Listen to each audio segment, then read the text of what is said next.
Good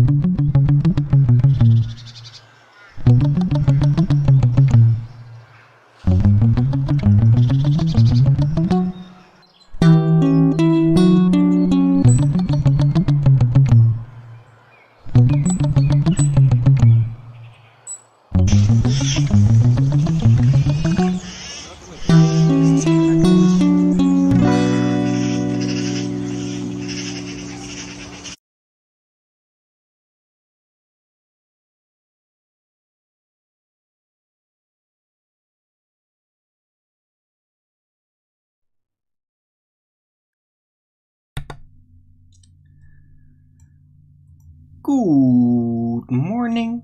Welcome to Flat Earth Early Bird number 1640. I'm your host, Arwin. And before I start the show, please don't forget to share it on any platform you deem fit. And if you haven't already, subscribe to my channel and hit the bell notification so you know when I'm going live, which is normally 1 p.m. Amsterdam time in the weekdays and 2 p.m. Amsterdam time in the weekend. And please also do support me through the PayPal and the Patreon. That would be much appreciated, and I can always use the support, so please keep it coming. That would be great. Right, anyway, the weather really cleared up again. It's super sunny. It's a little less moist.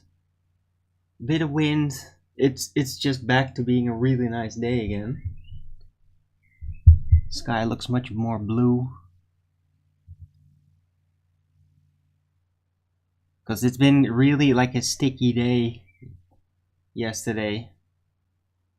It was very weird because it like felt not warm, especially in the evening, but yet still sticky-ish. It's like it was warm, but not so warm at the same time. Like how my body basically perceived it. It was kind of weird.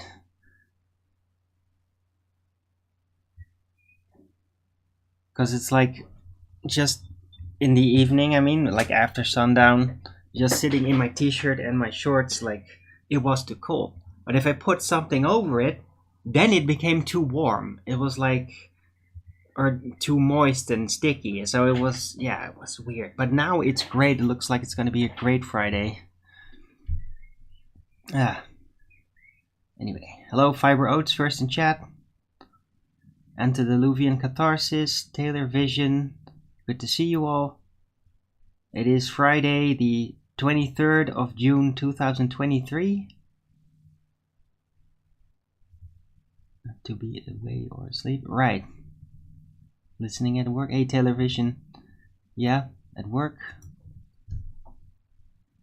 I hope you're all doing great. I'm decently good. I'm fully stocked up. I just had some greens. I thought I'd eat them before the show, so I just get that focus immediately. Illuminati croissant. And I had this left over because yesterday was not the weather for it. Now I do. So I'm looking forward to that. Let's go. You made it. We made it. Yeah. Everybody's on time. What kind of a... Like, this is not normal, but I'd like it to be normal, maybe. But yeah, I started like on the second on time, and you all showed up like within 2 minutes. So that's pretty cool. Right, so let's do a full show this Friday. It'll be a great, great day. Wow, I love your optimism, Firotes. So yeah, it seems like it's going to be a great day indeed. Let's take my first sip of this.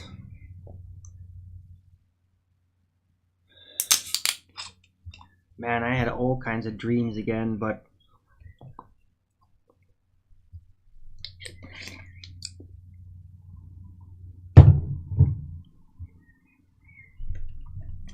it's hard to remember, but it's a lot about form and energy.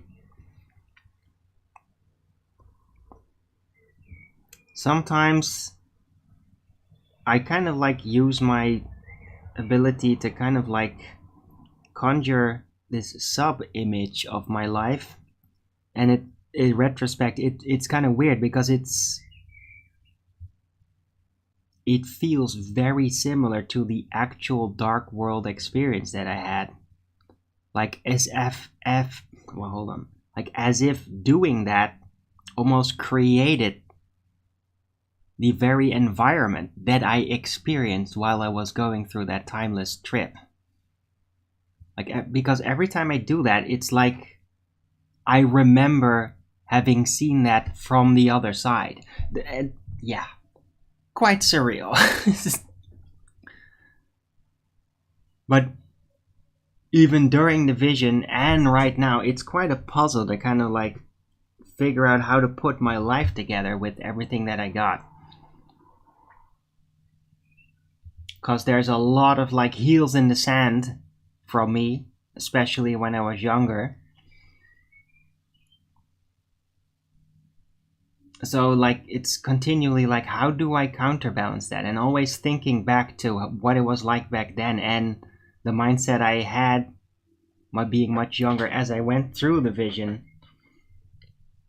Because I kept that youthful perspective, which was terrible because I just wouldn't grow up I would see things of the future, but I wouldn't also attain the wisdom that I would have in the future, or I would have a smell of it, but it was like somebody else. Because the thing that was going through that trip, which was my consciousness, like it wouldn't adapt.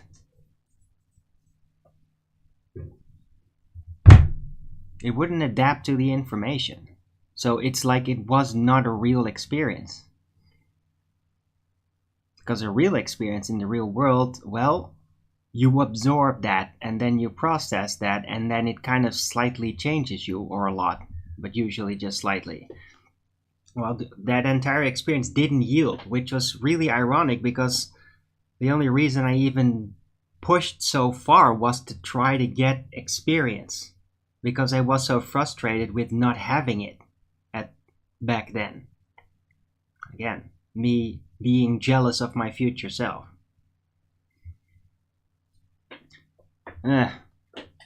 Anyway. Arwin's coffee shop, what? You watched the Owen with Shiva stream? Yeah, it was great, wasn't it? Really intense. As Shiva usually is. He's just so focused. He's like, he radiates that, or what I can absorb with my empathy is just that's a guy that, like, he just doesn't waste a second on anything.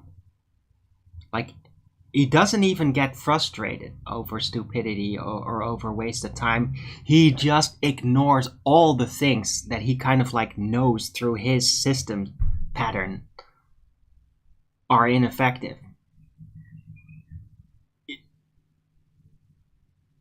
Right? Because I'm pretty damn sure the guy probably had a lot of passion issues when he was younger, in between it all. And he just learned to like really control it very quickly and nip it in the bud. I did not. Well, I did learn to deal with it, but I did not nip it in the bud. I like sort of consciously chose to leave it open to study it. But that makes me less efficient and more preoccupied with just managing my feelings. It's become a big part of my life. But learning a lot about feelings, though.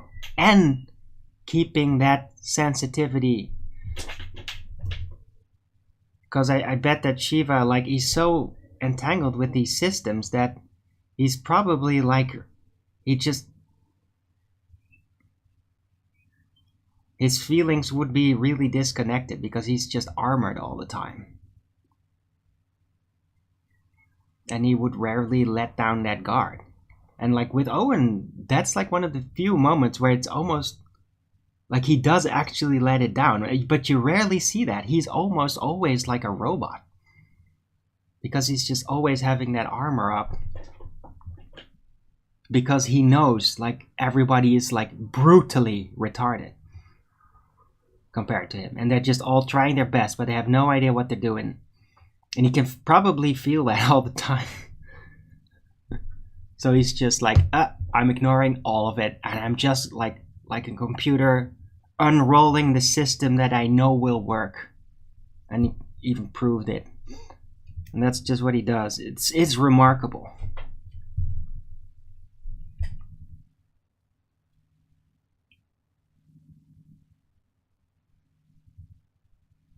Yeah, exactly. Enter the loop. Yeah, must have had a huge amount of frustration with the world. With that being that intense, being that smart, God. He's been tortured by the devil a few times. Like that. To test him.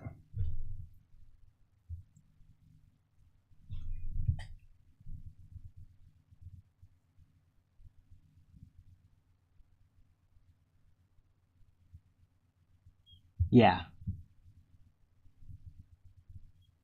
Yeah, he does admit it, yeah. Stereotyping. Yeah. That's so amazing about it, right? The things that I'm telling now, it's like that's my analysis. Pure, like that's the part where I completely say, yeah, I don't care what anybody says or what he says. I'm now doing a pure analysis using my abilities to figure that out. And that's what he does too. But he also is open about it. So it does not surprise me that he literally said it. The guy says so many good things and so many self-analytical things. It was only logical that he said pretty much everything that I just said about him, about himself. So yeah, he's freaking amazing. And he's got a real bone to pick with them. Yeah, and he also knows how to do it. And that's even more amazing. That's where I feel like I'm just a fucking loser compared to him. Because, yeah. I thought that I had a lot of fire, but that guy, he has, like, way more. And it didn't burn him out somehow. Ah.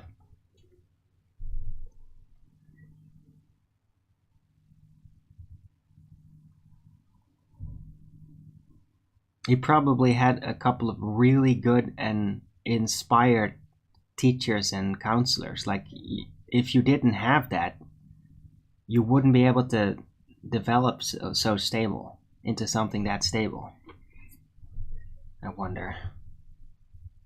Because on my part, that's where it kind of broke. Because at some point, I kind of like I was blooming intellectually, and I just went beyond where my parents could get it.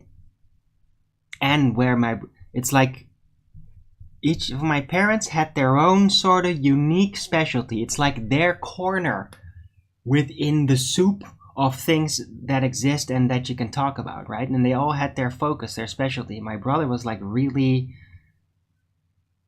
had a great memory. He was like the circuit board guy, because he would literally like fuck around with that, soldering irons, and like in his room, like very young, but for a very long time. I saw a lot of that. I sat alongside him doing that a lot because I was fascinated by it, right? But he was like an electronics guy, so super good memory, great detail, very smart, but emotional issues, and he had absolutely no idea really what to do with it. He became kind of stoic, but also like emotional cowardice. I have to say that, and it's like it doesn't matter. It's his challenge. I didn't know like what to do with it. I respected it as a kid,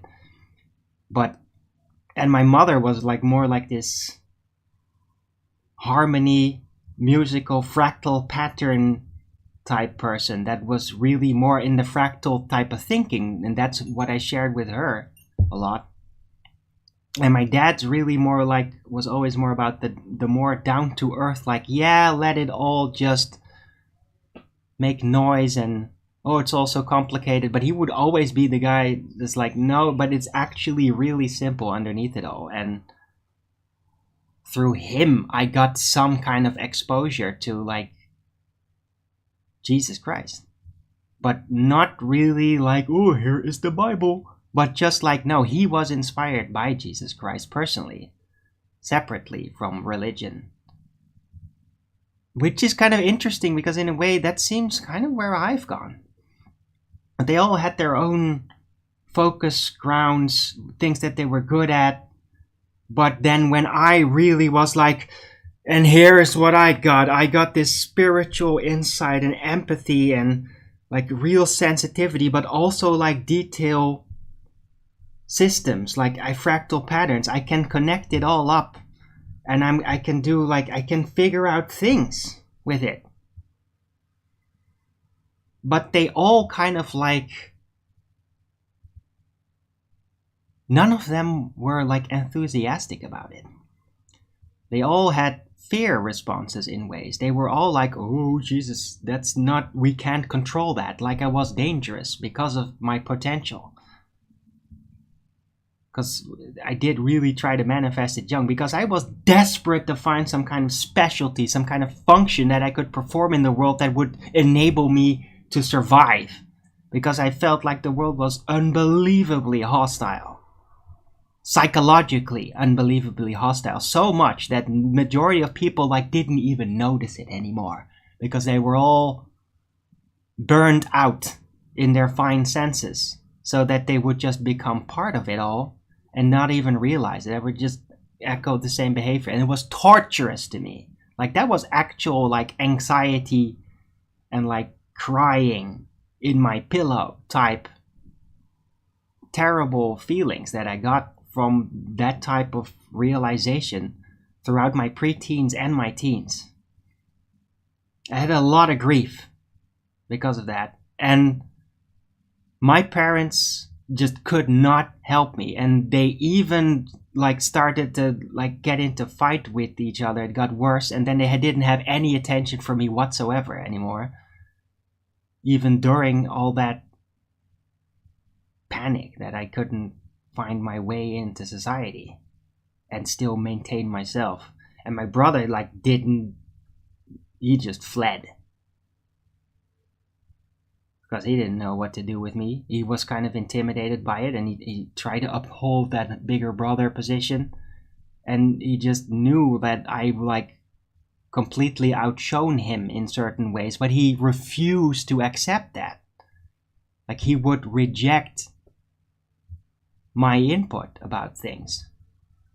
So he didn't really stimulate me either. And so I kind of like started searching for other people out there that give me a goddamn break and so that I could be able to fucking express my talent and actually develop it. I found it out about myself, and I just couldn't find people that would enable me to just properly develop it. They were barely out there, yeah? And the people that I did find eventually throughout my teens, they were all dubious figures. They were all like alpha types. Especially this one guy who eventually like got into crack and later Scientology. But he was like this real alpha guy, but he had like nasty devils with him. He was sadistic secretly. And like, yeah, like sadism, like really shown through for no reason, kind of evil like that. And we all, and his family too, but me too, really tried to help him to reject those demons, because he got into criminal shit because of that. And sometimes he would just like assault people just because he felt like it. Really sick. But that's the fucking type of people I hung around with, because at least they embraced high energy. They wouldn't shit in their pants as soon as you showed some kind of high energy flame. So I hung around with those types, yeah? And that's how I eventually even ended up with the Jesuit guy who was like a clinical psychopath. And that was like Yeah. That's where the real trouble started. That's where I thought that I could break out. That's where I almost started to think that there was another world other than this where not everybody was a retard. Yeah.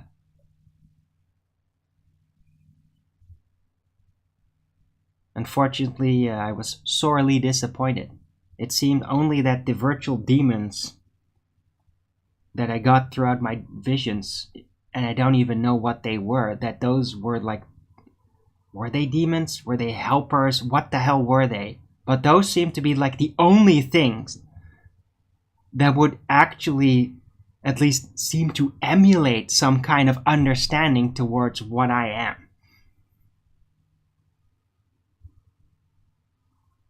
But yeah, not that that's really helpful. Like, it doesn't make me long back for that, because like in the visions everything always went wrong. It was like everything was focused about everything going wrong, but not in a demoralizing way. It was, oh god, it's so complicated. Like, spirit energy wise, it was so complicated, and it was like a lot of the times I was highly under the impression that I was actually my own adversaries. It's very weird. Like, the people that really hate me, that I got to see through their eyes, experience them, but not, and like the things that were there accompanying me, showing me this, basically creating this, weaving this vision for me, because they did seem like outside of the vision as well, could feel their presence. They would just fuck around with me like that. They would just make me experience my own enemy without knowing that that was what it was going on. Which for the consciousness is extremely frustrating, because like it if the chemistry is wrong, then I feel like I am experiencing myself going super corrupt or something. It's terrifying, right? So yeah, the Dark World visions. It was literally a nightmare, but it's like it just, it's a reason why that got there. And I just laid down some of the precedings.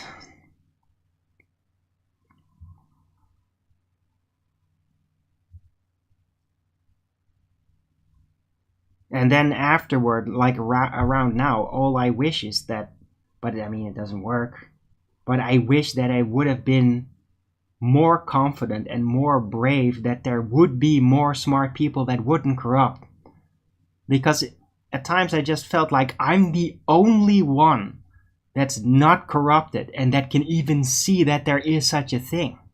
And it's a terrible sensation. And I would meet some people that would see a little more and would be like, oh wow, they see a little. But then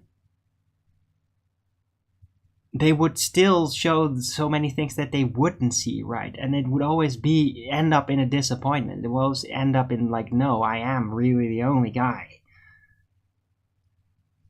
And now with Shiva, it's like, yeah, somebody like with even more potential than myself in ways. And he's like really manifested it. And I'm really curious as to the dark sides of his choices and how well he's managed them, because we barely get to any of that because he's just so busy rolling out his systems all the time. He's just trying to upgrade the world. So he's continually trying. When will I go back to my original channel? Yeah, probably in 4 days, somewhere next week.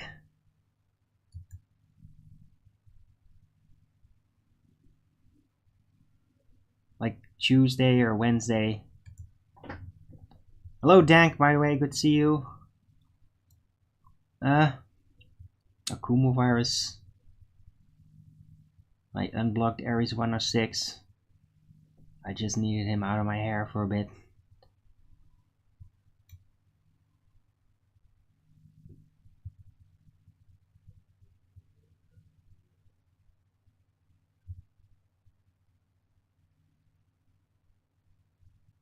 I faintly remind you of yourself, but you're much young. I don't, how old are you, Antediluvian? I don't know.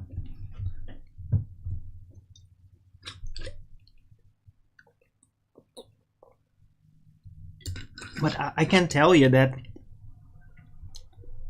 the overall experience that I had been attaining was really higher, much higher during my teens and my 20s compared to my 30s. Like, I already started to like really go much slower overall, because I was just filled with, like, I had all I could take in ways. Like when I met my ex, it was really like trying to settle down, and then after she kicked me out, like that still didn't change. It's like I really slowed down in my social life, basically became a hermit here.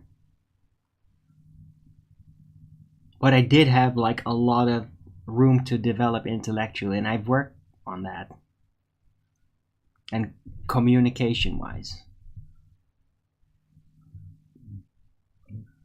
Oh, your early 20s, huh? Alright.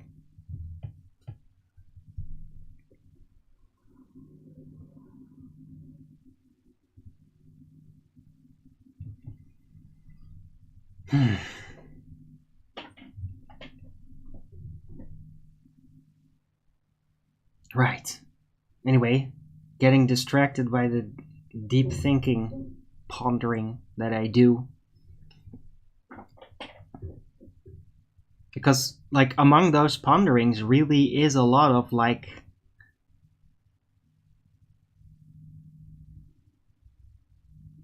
am I supposed to get children or not?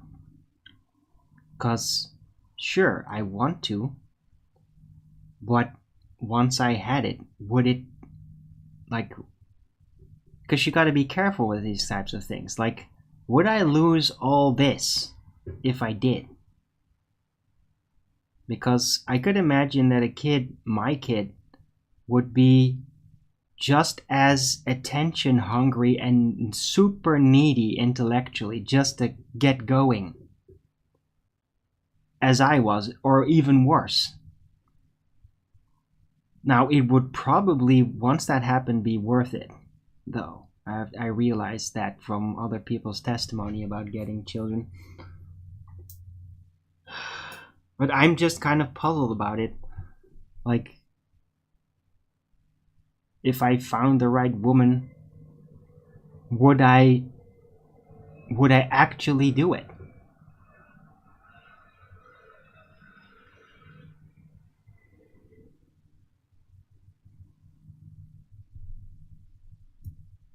Once it is that, yeah, of course, once it is, I know.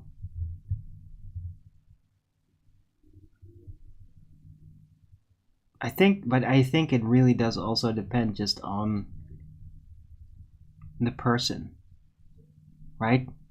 It's also for me like it's about the energy the woman has. It's not even about like her intellectual skills. Like when I'm gonna look for a woman, the actual intellectual skills themselves are kind of, well, almost irrelevant. Like, I don't need them to be smart. I need them to be wise and to be sensitive. But not, but like more, sensitive but not needy like that. And yeah, it's a hard combination, but a real woman. Like, my third girlfriend was really like that. Like, she, like, would even joke about how she was really freaking dumb. But then I would always be like, nah, but you are sensitive though. You are like almost telepathic. You can feel things exactly about what people are going through at a distance. And then she'd be surprised, like, oh yeah, I actually, yeah, I do kind of. Well, so that's much more like the type of woman that I would be looking for.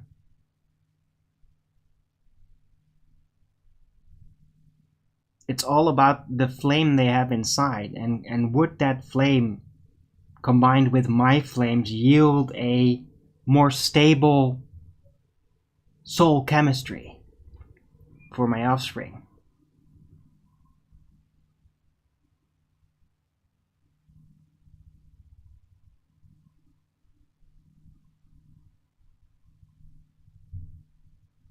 Right?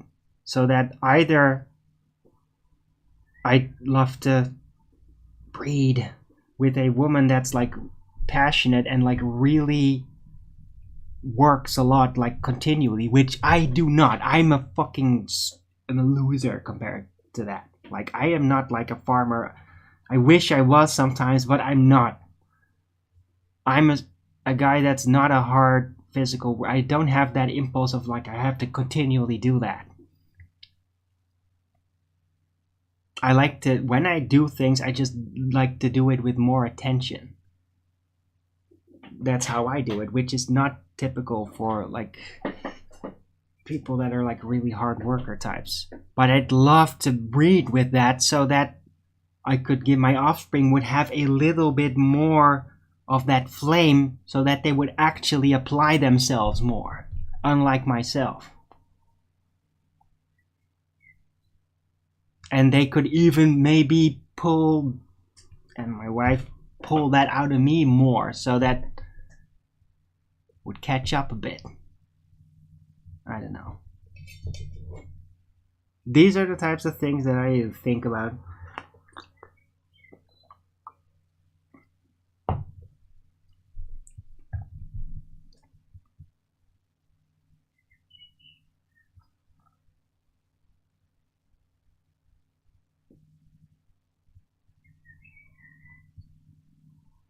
Like, more worried about biological hereditary? Yeah. And I'm also...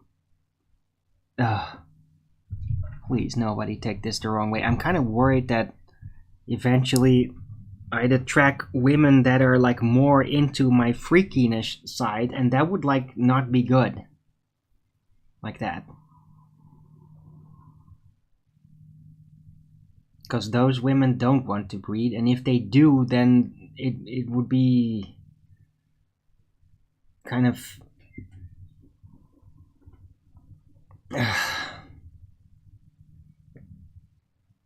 it would potentially become more like a grabbler family. I don't want that.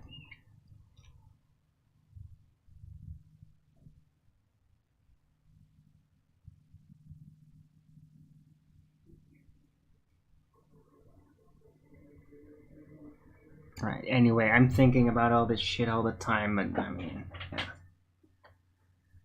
But I think about it because, well, there's this thing. Basically, what you think about, you summon for yourself. There's like this principle. So I'm like really trying to focus on exactly what it is that I need to find. And that's why I'm now talking about it, and that's why I ponder about it. It's like, I don't just want to bump into some woman. No, it has to be the right one. And I kind of want to know what the right one is before I just by happenstance bump into it and then not in control.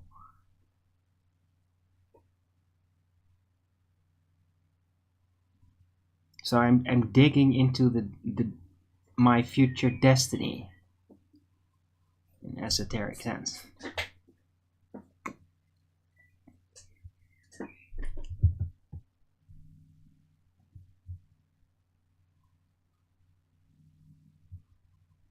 Right. But anyway, it's been very long-winded, and what I meant to say is that I had a much more intense life in my teens and 20s, and after that just really slowed down, and that makes it feel like, it really makes it feel like the last 10 years is just 15 years. It's almost like nothing really happened. It didn't get older. Don't feel older. Like, at all. Like, physically even. Because, yeah, sometimes I'm in a bad condition, but dude, I had that during my freaking teens. And it was worse then. I had it through my 20s. It was a little less bad. So it's like, I don't even associate like, physical bad times with aging or anything, because yeah, it also completely goes away again. Right? There's no permanent thing that's like, oh damn it, I lost that forever. It doesn't seem to be there. Everything still regenerates fully. So I don't feel old. And is that because I'm so anticipating of getting a family? I don't know if it is. But I do know that like I can't give up, even though in my mind I might see my chances as really small at times. Like I can't give it up. It's like I have to like keep holding on. Like it's my last chance ever. Because of also Dark World experience, where it was basically declared to me like you're not gonna get children, and I'm like, but I want to. And it's like a curse that's came over me through the Dark World vision, through the shit that I've seen, which were not in Dark World visions, and that really fucked me up. Right? It's like, imagine getting exposed to all this creepy shit that we're now more regularly is rolling out about the child sex trafficking and torture and adrenochrome. Well, imagine that I got basically accidentally learned about that sort of thing is happening, and not through some article or rumors, but actually got to see it first person in a time where none of this and nobody ever heard of this. Yeah? And now imagine how much that fucked me up. Yeah? When I watch this shit even now, like, some guy is like, they tortured the children and it's real, and like, that's horrific, and that can fuck you up just learning about that, and people get all obsessed and go crazy over that. Yeah, now imagine facing that unexpectedly in a time where nobody's even heard of that. Can you imagine how horrific that was? It's like instantaneous isolation because something happened that I can barely explain. I can barely believe that was real. I needed it for that to stop. Like, I wanted to stop it, but like nobody would even believe that that's real.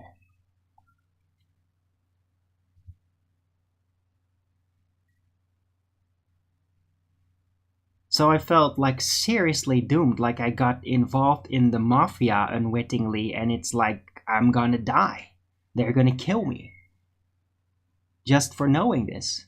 But they didn't, and I like really basically said like I'm out.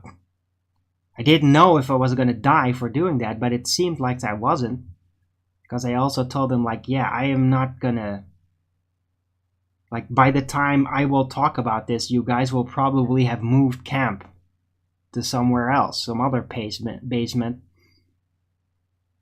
So like, I'm not gonna be a direct threat, but I will probably get a little obsessed over it in the future and talk about like the experience itself. I literally told them that like 20 years ago.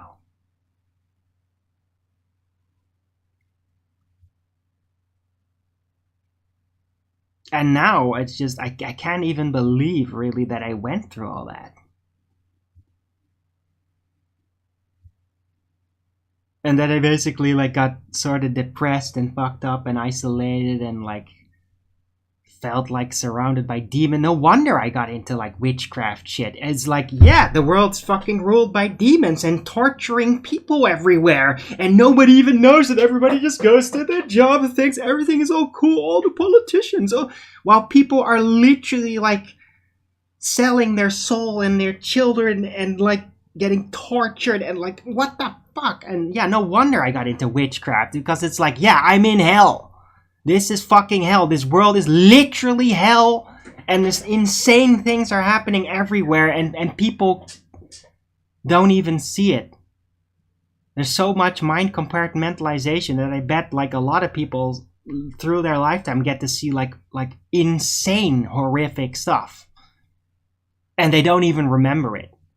I bet that a lot more people out there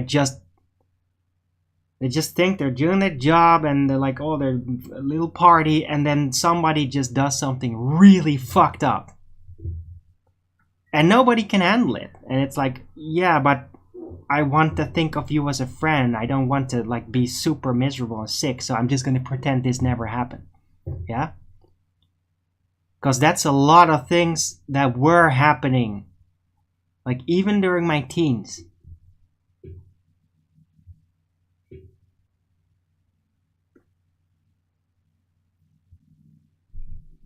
I mean, that's kind of what happens when you literally hear teenagers like brag about how they murdered their own parents and shit. Like, this world is fucked. This world is totally fucked. The amount of psychopaths that are in the system and not really recognized is so egregious. This can only end in one way, and that is it's going to completely tear itself apart.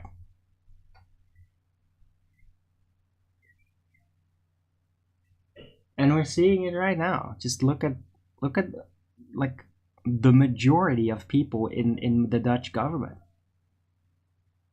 Yeah, those people with their creepy, snobbish agendas and their depopulation. Yeah, those are those people. Those are those types of people that brag to their friends how they murdered their parents or somebody. Yeah? Those are those people. Look at how many of those fucking creeps are actually there. A lot. And they're really fucked up psychopathic.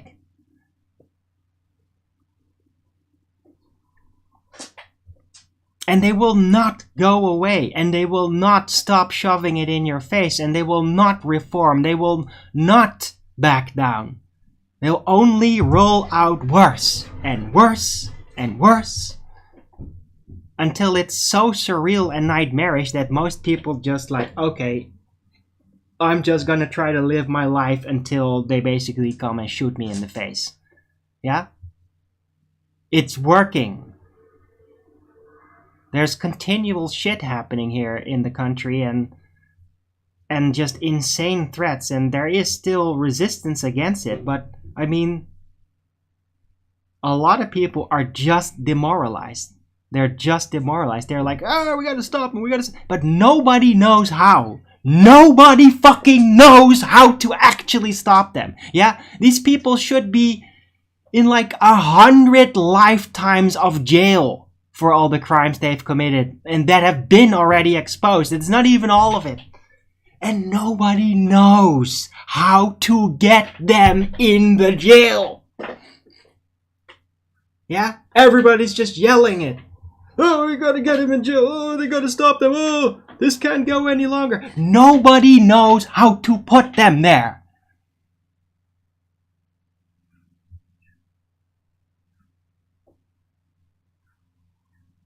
Everybody's just yelling. Nobody knows how to actually put them in jail. Yeah, it seems like some politicians and guys are coming together to sort of try things, and they are like, there are investigations and there are like suits and things, but I mean, they're so connected. They're so ruthless. They know all these bureaucratic tricks. Like, it doesn't, like, they're not panicked in the way that they know it's really over. They're now in a gloating phase where they're like, huh, yeah, we are out in the open, aren't we? But we don't care, because this is what we are. And now you can't get rid of us. Like, they're not acting like really nervous, like for example Zelensky is at times. Zelensky recently is like really nervous, like he knows his end is coming. He knows he is absolutely fucked. Okay? These government people here, they're exposed, but they're super confident about not being ousted.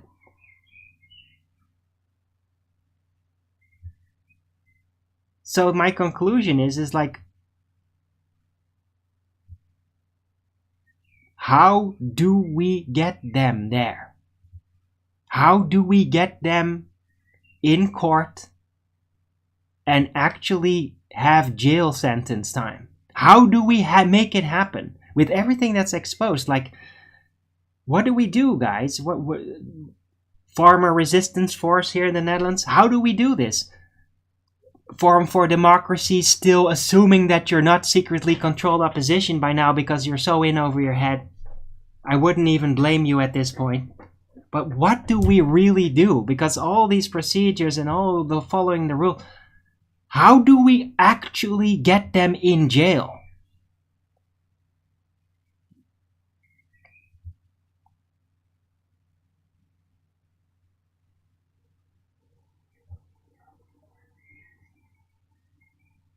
Well, truth over comfort. Yeah, nobody cares. Yeah.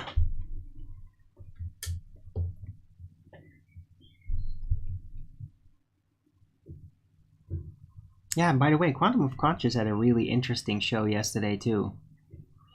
About the rebuilding of Bosnia-Herzegovina and how overnight that was. Really surreal. And now he says, oh, like this is not possible. And I'm like, no, it was probably a prestige move.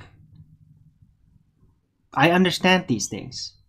I think it was really like a prestige move from Putin to kind of like ensure there would be no wounds post all that Yugoslavia war, that there would be less wounds left behind to quickly cure, to really throw money at it, which is there, to stabilize it.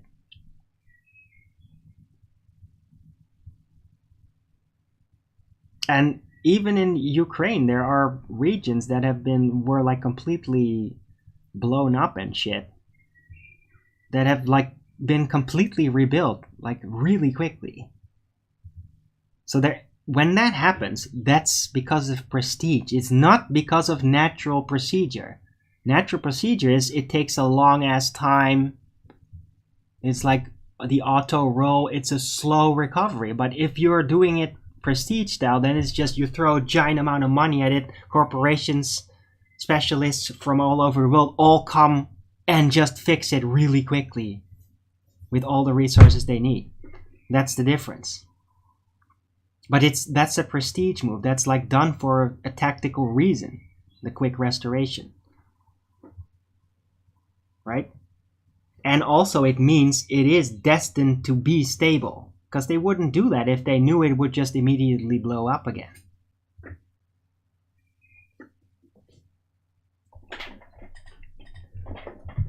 Right.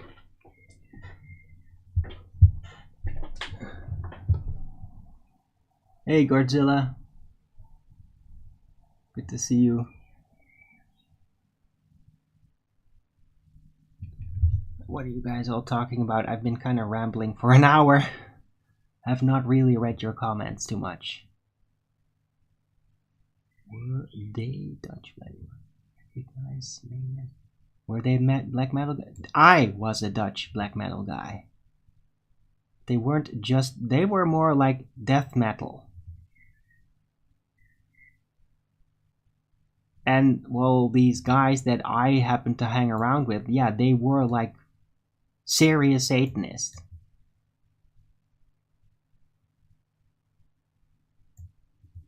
Like, they were like. They denied these kind of things. Like, they denied sin. They just said, no, sin is like, we disagree. They were apparently into cannibalism and shit. It's really fucked up. Like, that really creeped me out.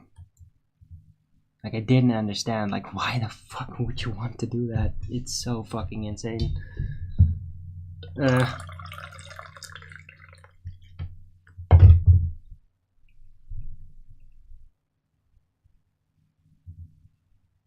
Like dregs? Sure. Well, they were like, sort of like, not entirely sure. They at least said it, but they seem to be like, well, is that called a drag? But they were like evil mercenaries for secret services groups, CIA and such. Like, they would be like the ones that would like, oh yeah, well, if they tell us that's the guy you need to kidnap and torture him, then they would do that criminally.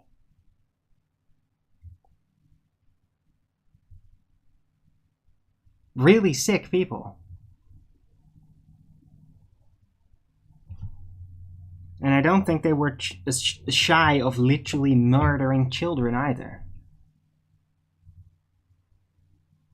Although, thank God, I don't have any memories of that.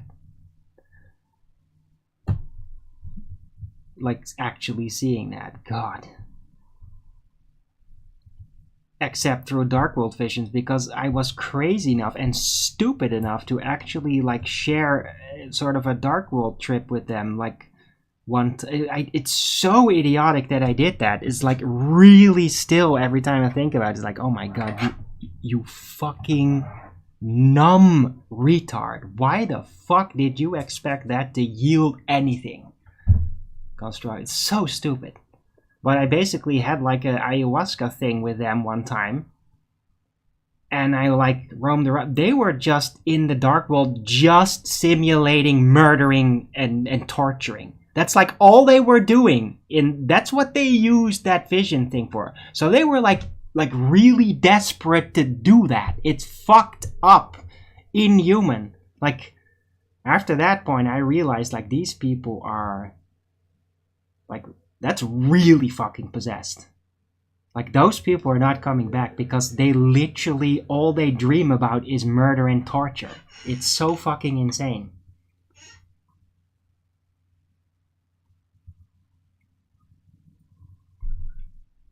Ugh.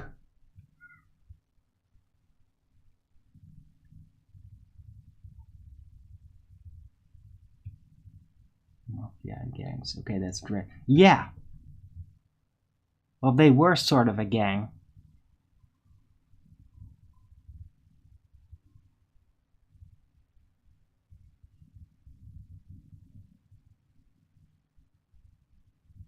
But, I mean, yeah.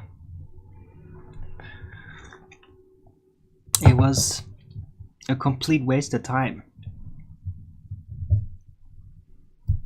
I got to learn some, like, dark secrets and shit, but, like, I've never found a single use for any of it, knowing any of it.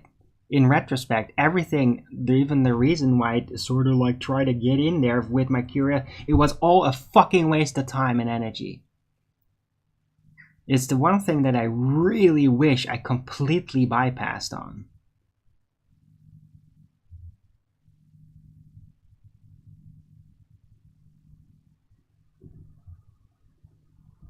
All it ever did was deplete me.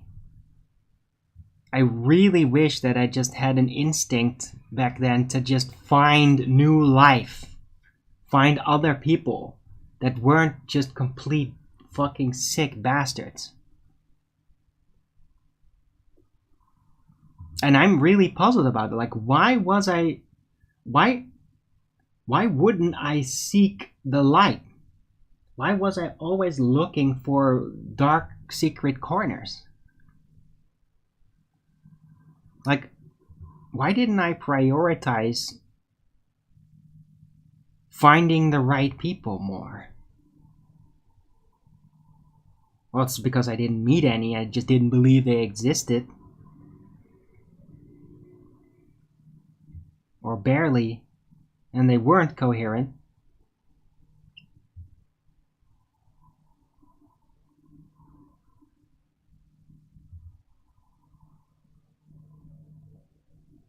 whatever happens, if I ever get a family, I'm gonna like make sure that we move to a place that is actually safe, where you would actually know each other in the neighborhood. Because like there's no way I'm even moving near where I used to grow up, because that place is just fucking dangerous.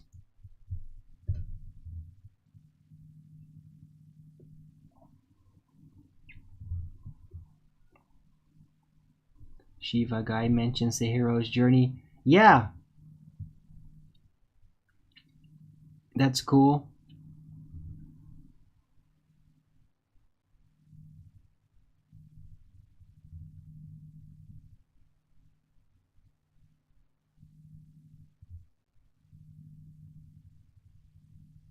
Yeah, no, but Antediluvian Catharsis, I'm not saying that all death metal guys are like super evil, dark mercenaries or something.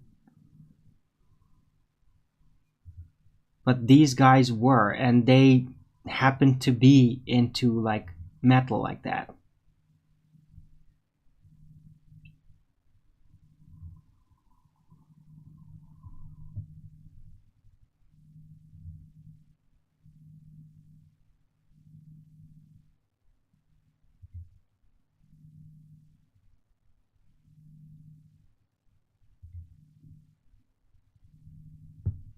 What? I don't understand what you're saying there, Antediluvian Catharsis. I wouldn't agree that it's a common phenomenological happening, given most of civilized history has been mentally and physically confining. What?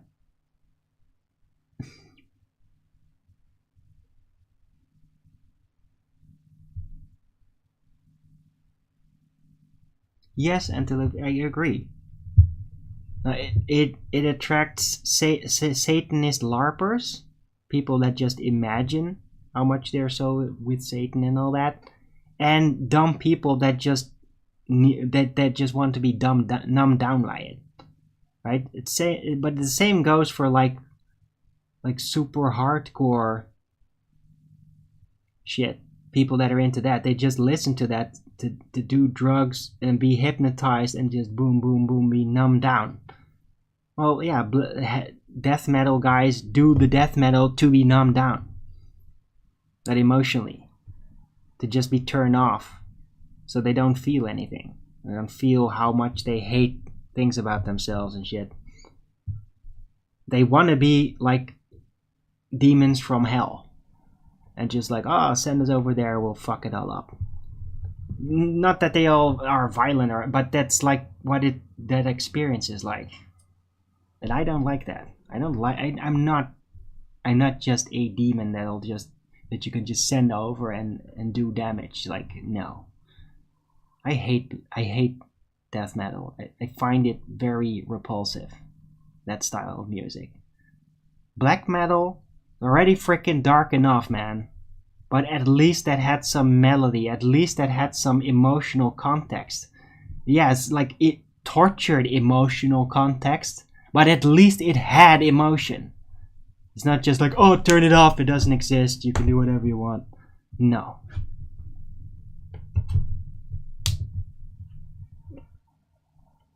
Yeah, certain types of music are poisonous indeed.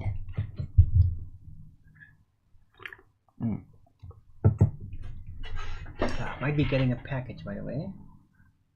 Somewhere between now and next hour. Or not, again. We'll see. Anybody else there in this chat here? Or is it just me and Antediluvian?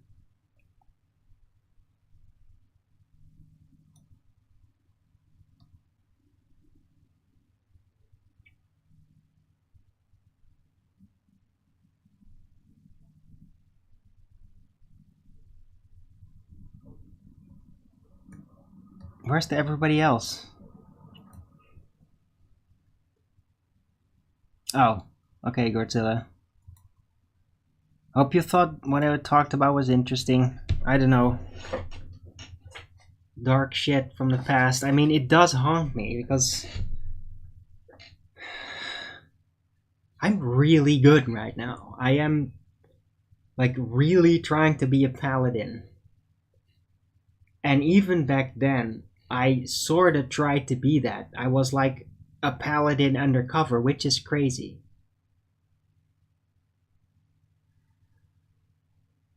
I actually said at times, even to those guys, like, no, I'm studying human psychology.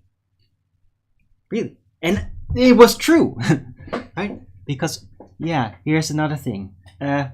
Those guys, they could tell when you lie or when you speak the truth flawlessly. And I don't know how they did that. So I had to be very careful of even what I was thinking. It was really undercover in that sense.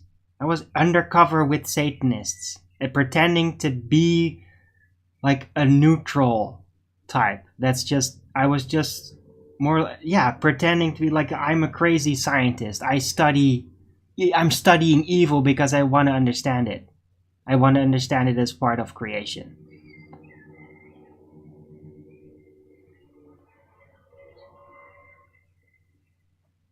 Hey, Clutch, television. Thanks for saying something. Got your hands full? Alright.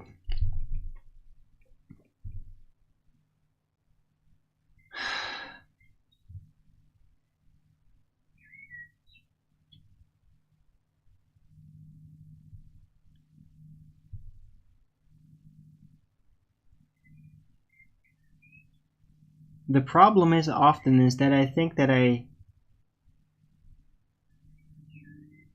eventually kind of just started to feel like a special boy because of it. It's like, wow, I'm figuring all these things out. But I was like, I didn't have resolve enough and even will enough to like actually plan to like, how do I take these guys down? I was really underneath it all quite afraid still of it all. And in that sense, it's like, yeah, wow, I thought I was a pal. It's like the same feeling as I am now, but is it real? Is that real, or is it just me LARPing it? Is it just something I want to be, but I'm not really that? I don't know. What does it really take to be a paladin?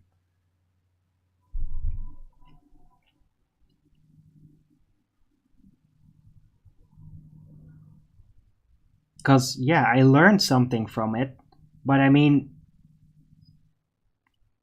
it didn't stop it.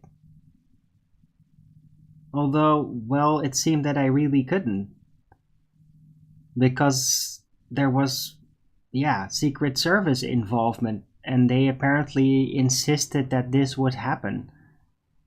For blackmail, by the way. That was clear to me already. They even told me, like, yeah, this is for blackmailing people that want to be part of the operation. And that operation seems to be, well, what the government has become. So when people like Alex Jones say, oh, they're all blackmailed, probably with child porn or something horrific, you're thinking like, oh my god, that's so ridiculous. Like, it can't be all that. Yeah, well, from my personal, not too up close experience, I'd say he's probably, like, with that factor, 100% correct. It probably is that horrifically bad in that sense. But not that they all do it continually, but they probably all have done that. All these satanic cartel people. And that includes, like, my government, which is, yeah, people that are in power right now in the Netherlands. I have a very strong suspicion that they've all been through, like, child torture and shit, just to be blackmailed so they'd, like, never be able to step out of line. Because these guys told me that 20 years ago. They told me that that is what that was for. That thing that they showed me. That fucked up dungeon. Okay? And that was even before I even heard Alex Jones or anything. I never even heard of that guy then.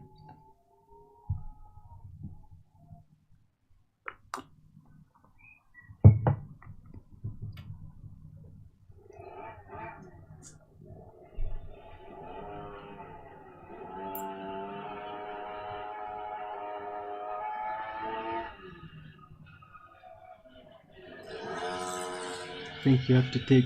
yeah, sure. But what? AV? That's the issue, right? What, do I strap a bomb on myself and just blow up one of those dungeons? Like, what the fuck am I supposed to do, man?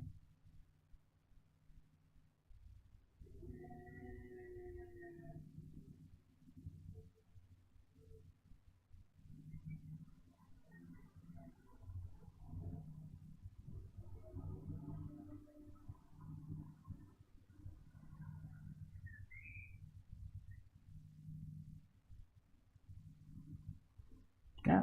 And by the way, yeah, what does taking action mean in that context? What do you mean, EV97? What kind of action are you implying?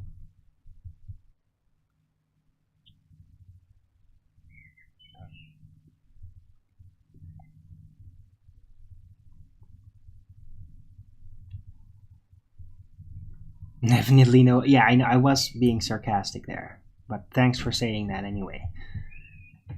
Right.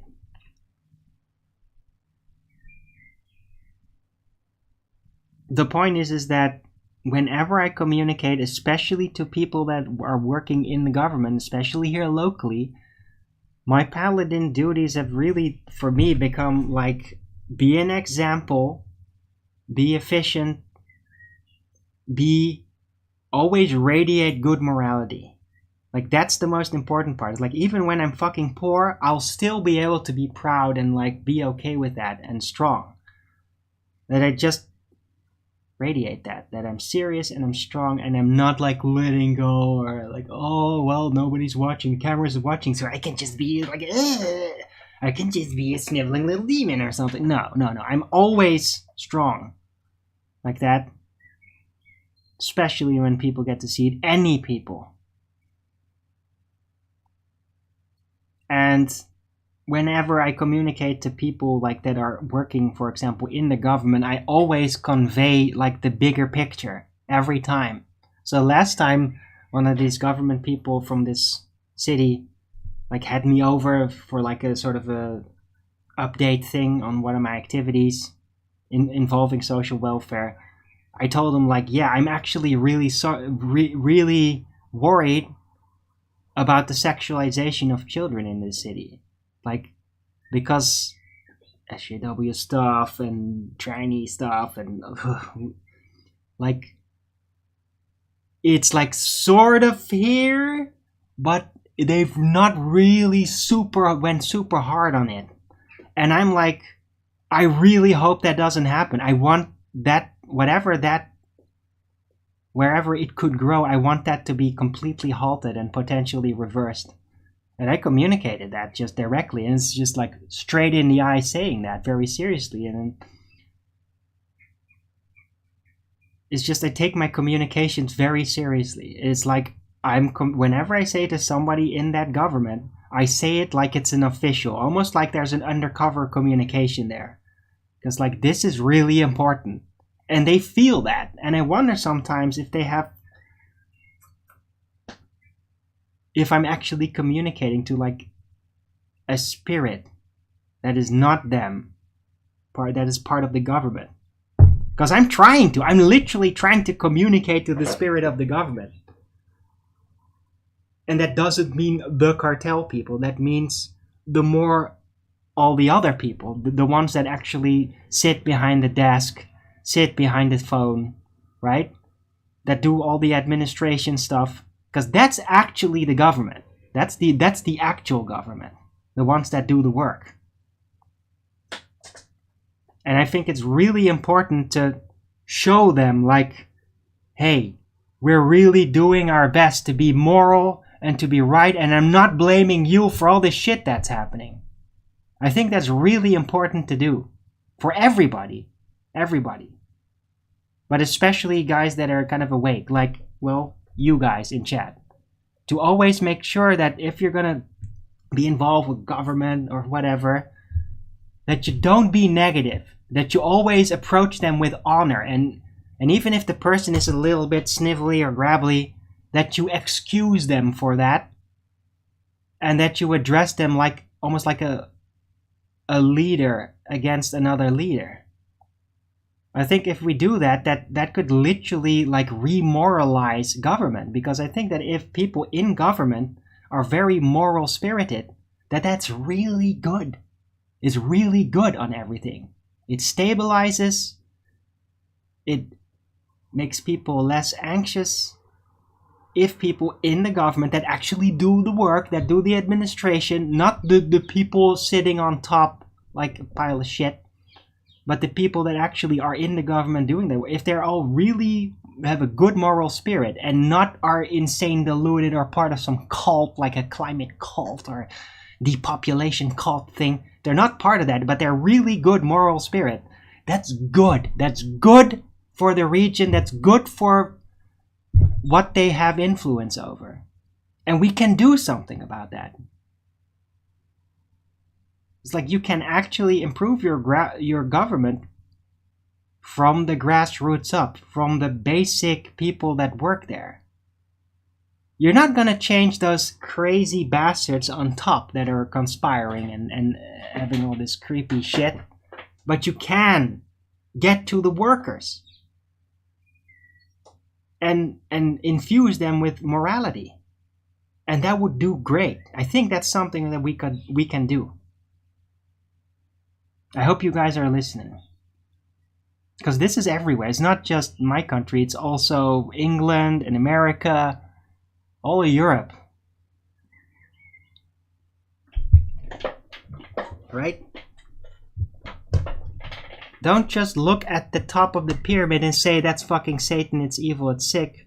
Realize that there's a lot of people working in government that aren't evil and sick. And that they could use some positive encouragement.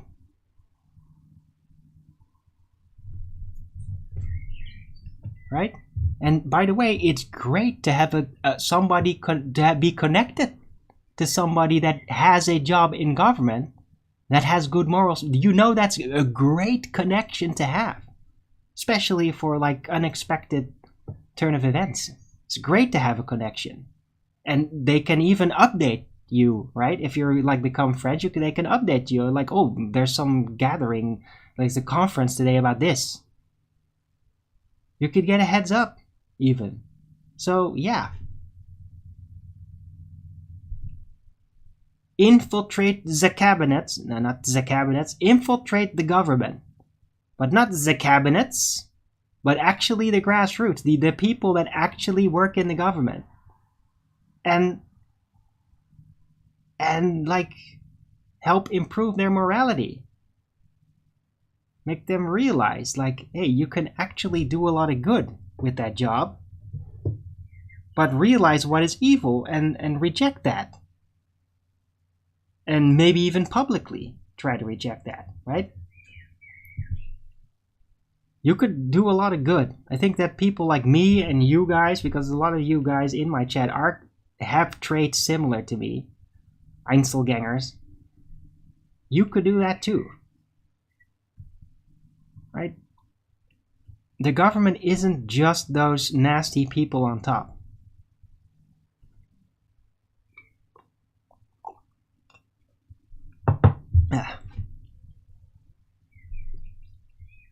Anybody paying attention? Anybody at all?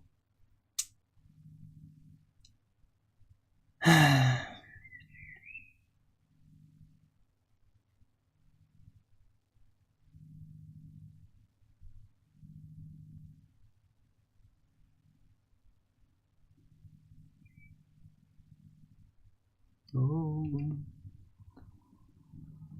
where is this from? Yeah, sure. That's just it.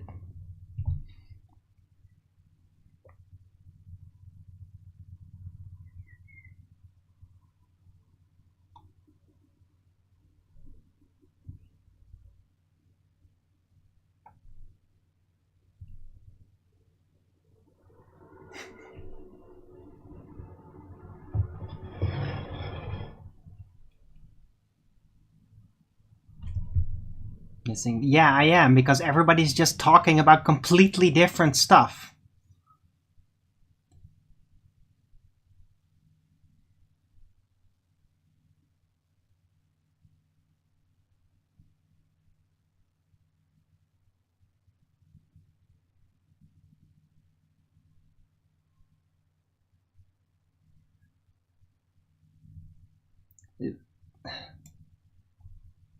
Could you be more specific?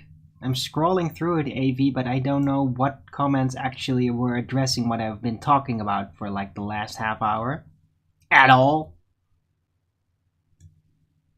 Because you guys are just talking about somebody's name and its origin. And wow, it's so worth chatting about.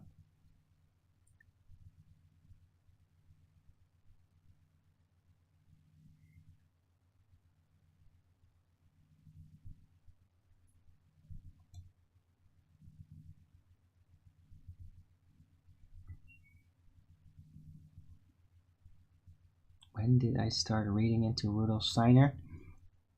Oh, really reading into it? It's probably like 6 years ago. But I mean, I've been to Waldorf school, like... My parents got into it a little during that time. And I had a weird connection with Rudolf Steiner when I first like heard people read from that. But I never really read it myself until recently.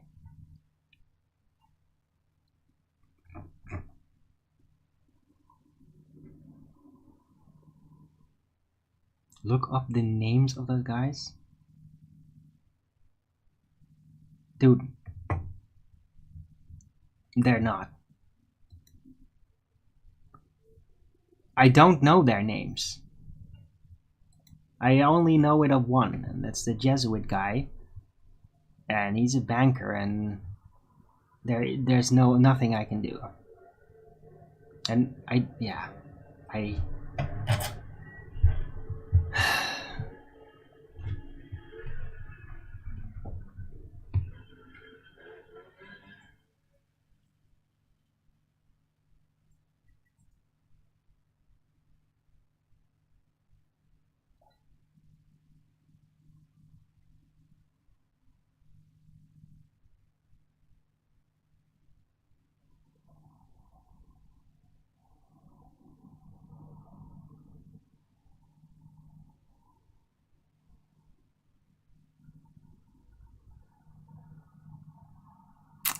Fine. I guess you guys are just hijacking my chat. Huh? Let's just make the... Just talk about flat earth versus ball again. Because we never talk enough about that. I mean, who cares about the overarching evil that just parallel in the universe with us? Right? We need to talk about flat earth versus ball.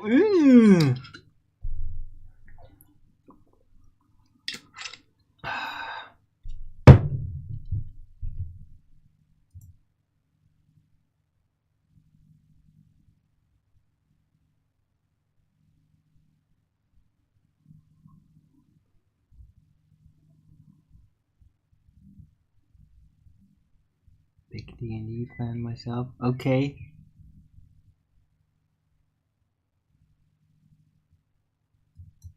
Sure you are. But just for the record, your name is a terrible name. I don't care if it's based on a video game. That's literally one of the demon names. You understand that? One of the actual demons.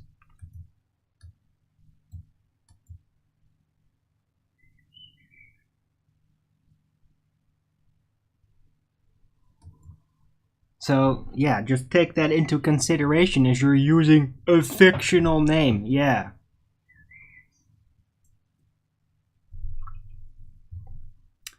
It's a terrible game. Nobody cares.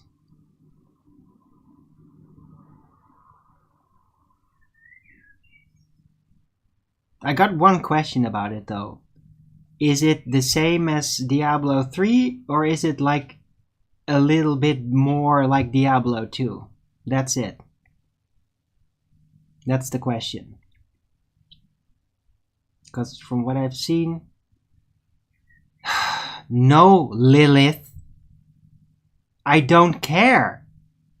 It's based on a fictional character. The name Lilith is a literal demon name. One of the demons that actually exists. Yeah?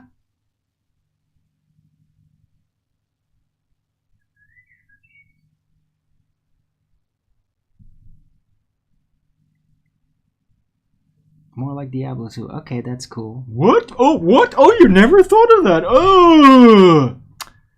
Yeah.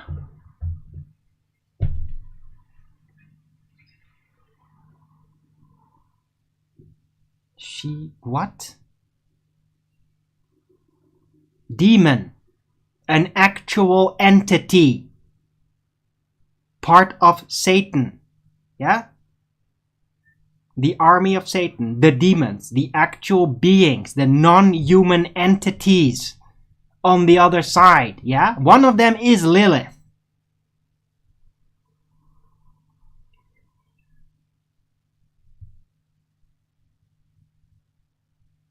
Yeah, just because there's a video game with names, that doesn't make it a joke, yeah? That's all based on actual demon names. You're always on the human side. Yeah, I'm sure you are. But you are, in the meantime, for the fun of it, literally carrying one of the real demon names. So, good luck with your fun. It's a game. Yeah, bro. Don't fucking talk to me like that, retard. Yeah, actual demon. Yeah, Lilith. Look into demonology, bitch. A real demon. Yeah. Yeah? Just like Beelzebub, Baal. Yeah? Real demons. Actual entities. Not fiction.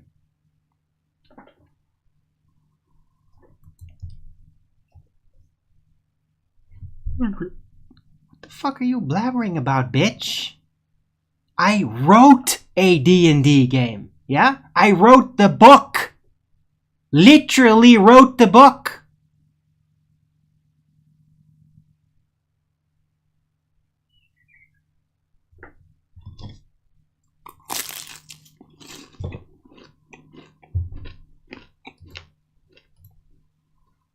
Yeah.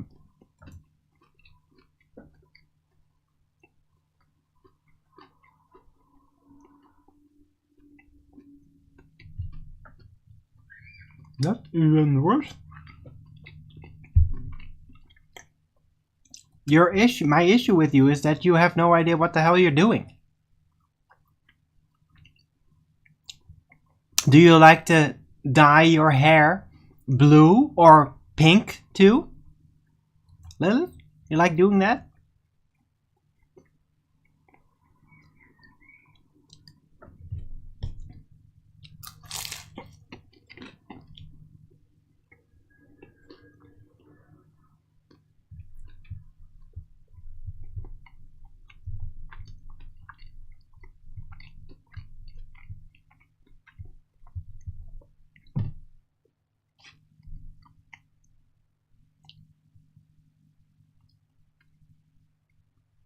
Yeah. Lilith, it just seems like you... What kind of dumb question is that? Well, you're too dumb to even understand anything. Sounds like you're a really young person that's completely atheistic and spiritually cut off. How many vaccines did you get when you were a baby?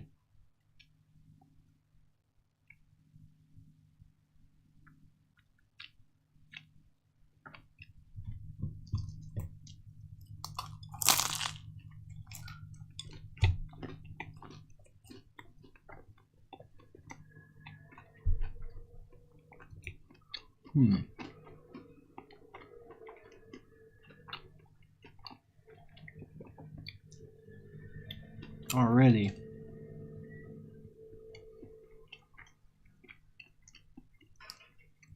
I see drawn to conflict. Well, I could just kick Lilith out. I probably should have immediately.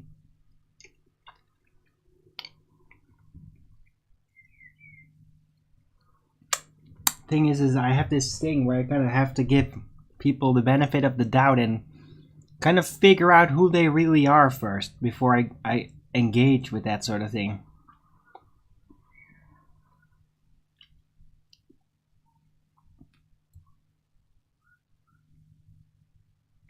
Right?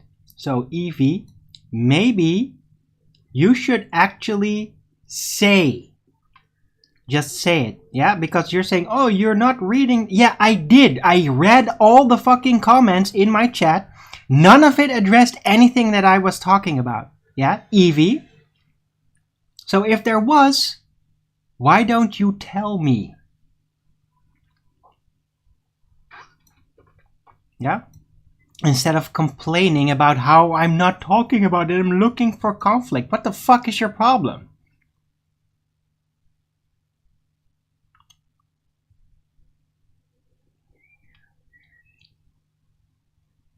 Never really believed in demons? Yeah, well, you don't need to. They're a frequency.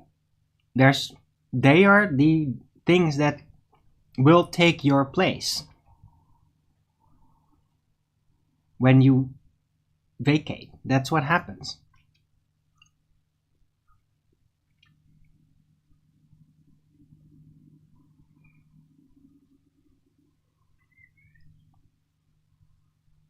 Yeah.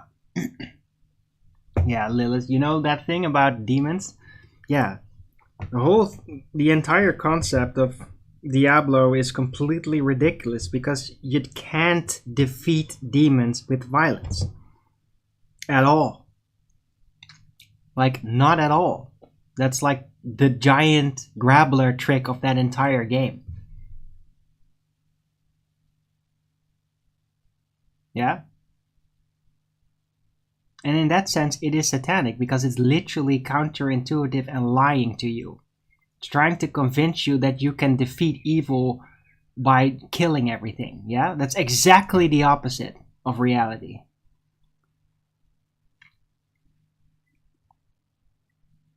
Yeah, okay, Lilith. Hey, I got one for you. Fuck off. Bye.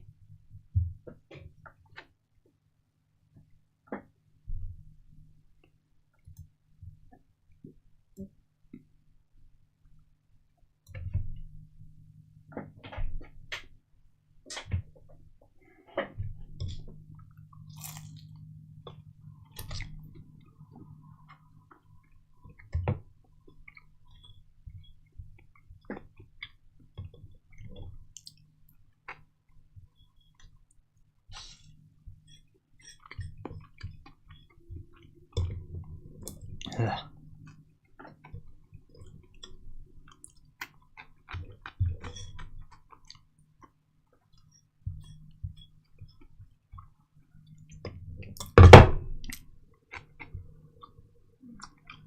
Yeah.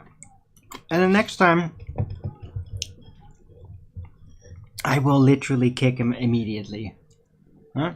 You come here with a fucking name like Baal, or Diablo, or Lilith, I will just kick you out immediately. Yeah? If you're too dumb and atheistic and deluded to even realize what the fuck it is you're doing, you have no place in here. You want to ask me about my country? Well, go ahead then.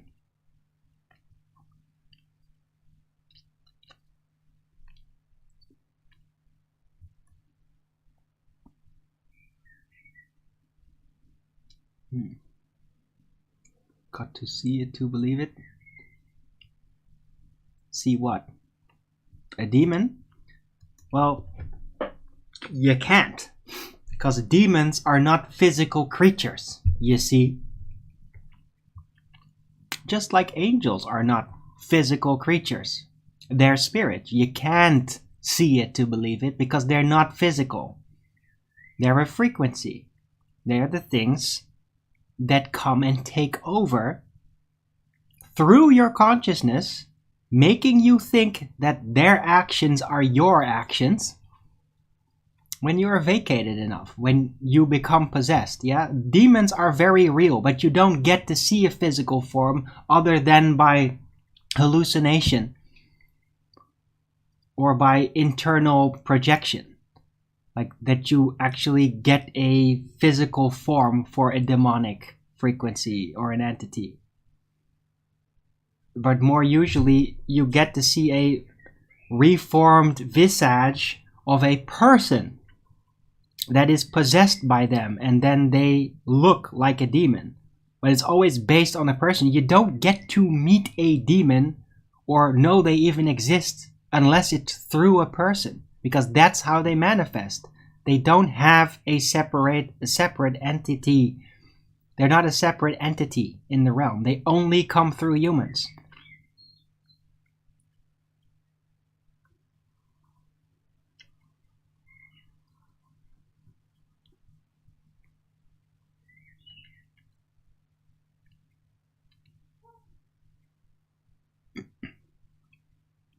Yeah, thanks, Avi. I know what I was talking about my show. Thanks.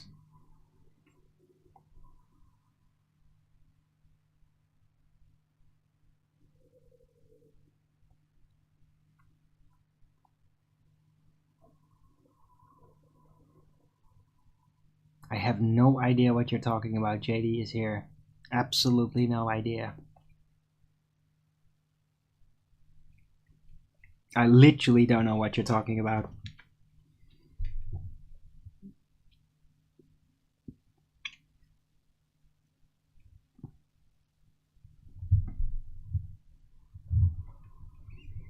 Sounds like an excuse for people to throw their recklessness and actual sin onto. Well, they can do that. Antediluvian catharsis. But I mean, allowing a demon in you allowing a demon to manifest in you was punishable by death in medieval times. Yeah? Just for the record. Because people that do that allow themselves to be possessed by Satan or another demon, those would be considered witches and warlocks. And it was punishable by death. Yeah? Now it isn't anymore.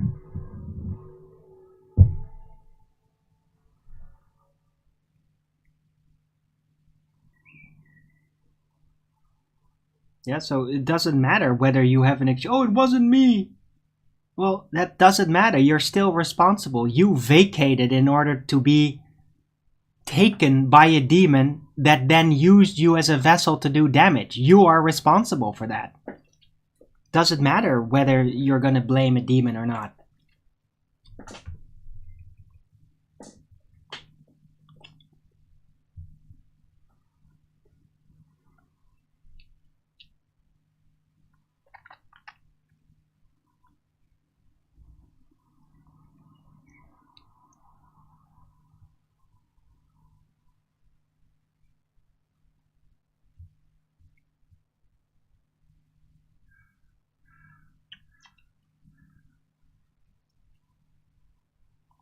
Yeah, allegory.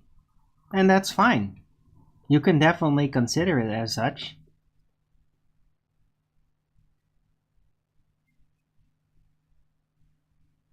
But yeah, I have seen demons. I have seen demons in my Dark World visions. Yeah. Hooves, red skin, giant horns. I've seen them up close. They got the weird yellow cat eyes too. So yeah, I have seen demons in a projection, like in a sort of a represented form in the Dark World, in the spirit realm. What really stood out to me about them is how freaking numb they are. Like demons, really, devils, have so little senses. It's like a being, a living being, a human being has a spirit and all these senses and all these pathways, all this dynamic to you, right? Well, a devil is like sort of the same, except think about like a person that has great eyesight and then a person that has like super, super limited eyesight, right? And then like take that component and put it on all senses, all of them. That's a devil. Devils are super limited in their senses. Like the actual non-human spirit entity that takes over. They're super limited. They're really numb. They're really one-track minded in many ways, and they just don't understand a lot, but don't care either.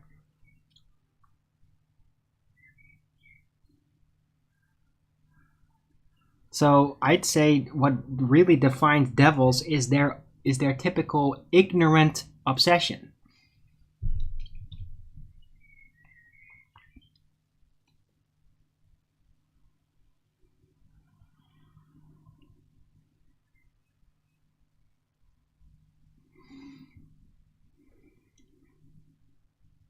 Sedevacantist? What the hell is that supposed to be?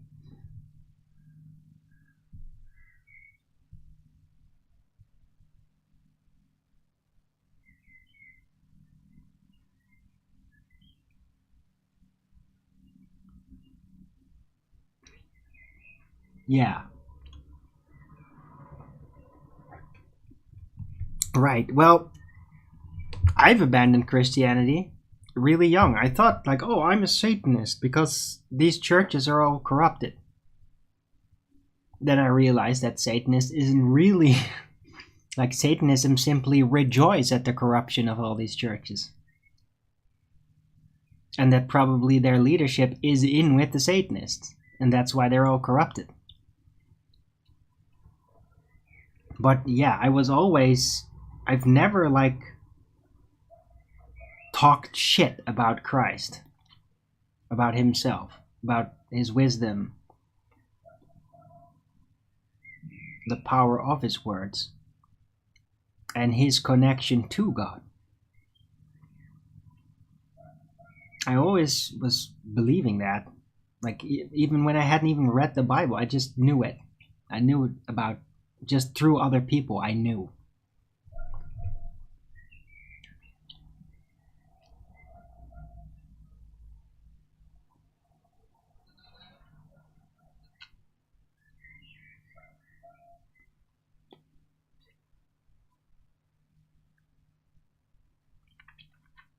Self-sacrificing? No, I don't even believe that part. There's, yeah.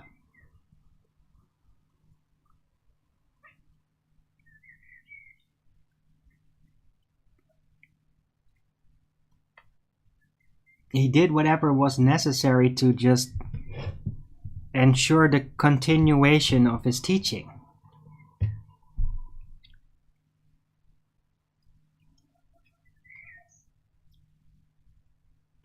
Lilith loved God as well. If you're talking about the real demon, then no. Does not.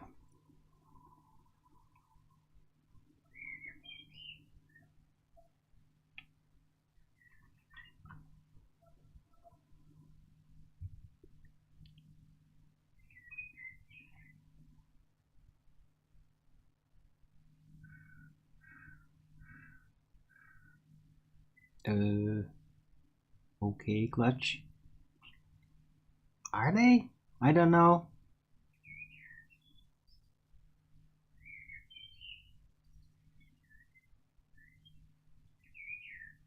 I don't know if that's the exact order of it. I'd rather say that they are the fallen angels. I mean, demons are technically eternal. So demons is probably what the fallen angels became. Yeah, but the Nephilim, that's different. Nephilim were like these monsters. They've had physical form. So it's not the same thing.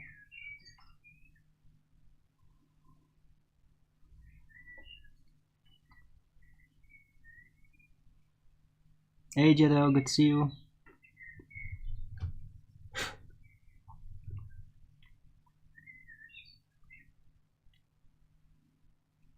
God, that's a ridiculous statement. God is not too weak to do anything. But all things have a function. Yeah?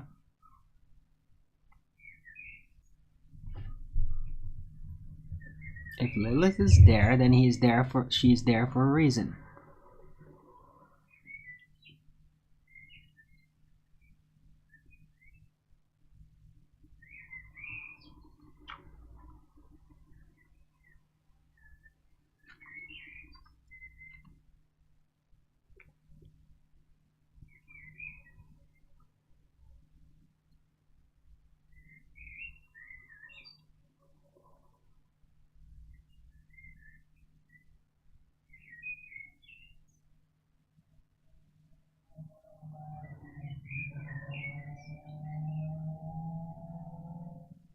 Oh, okay.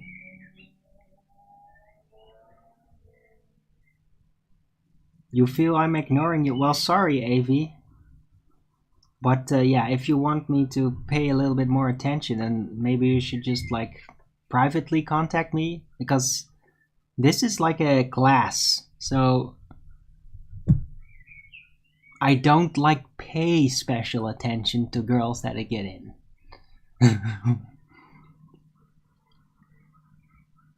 But thank you.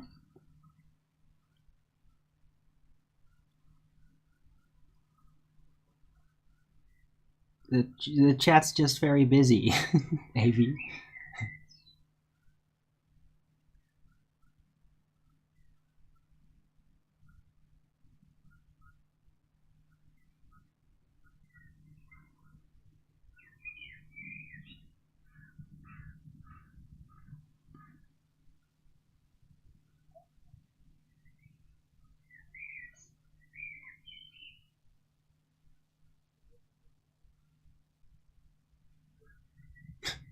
Okay, and yeah, that's a bit of a statement.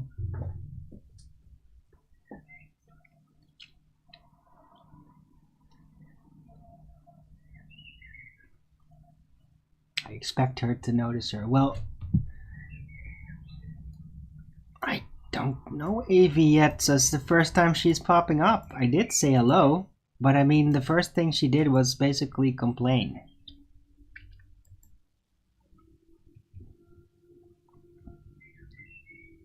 And besides, how do I even know she really is a girl? Because she just... her count is... oh wait, it's a year old. No videos, no picture. I don't know who she is. Yeah?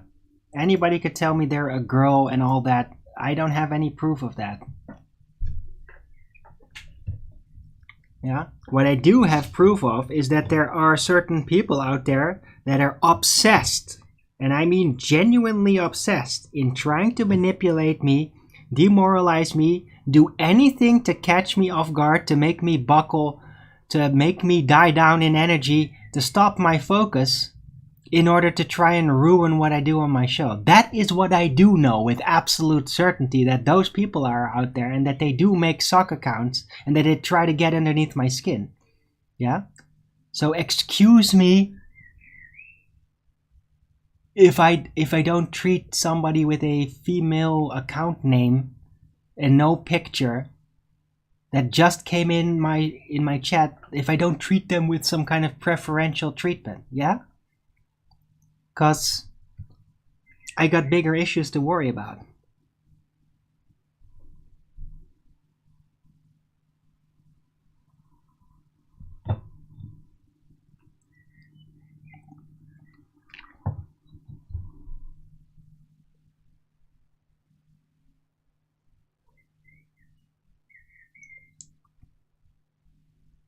Yeah, I'm sure you are, Dev.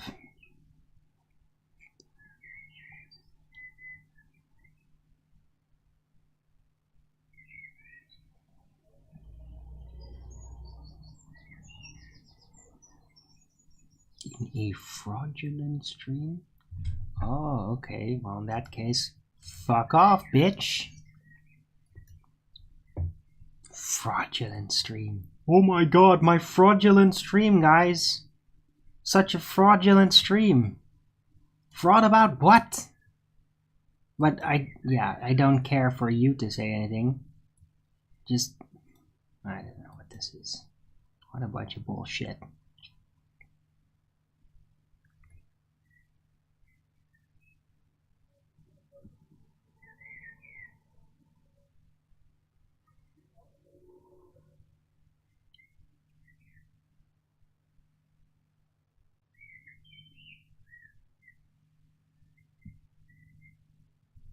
Right, hey, you find me attractive? Cool, man. Come to me. Yeah, and let's see. Let's see if it can work. Don't expect too much. I have a pretty absurdly high standard. It fucked me up.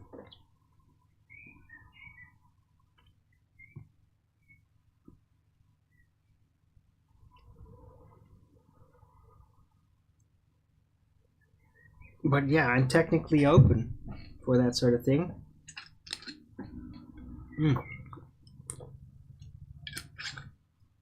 Ah.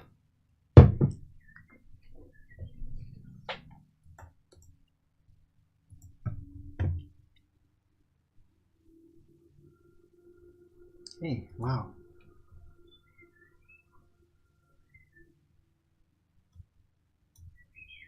Hey, I remember you, yeah. At least you seem like a real person. Mub Izal. Right. But yeah, today's trolls for some reason. I don't know why.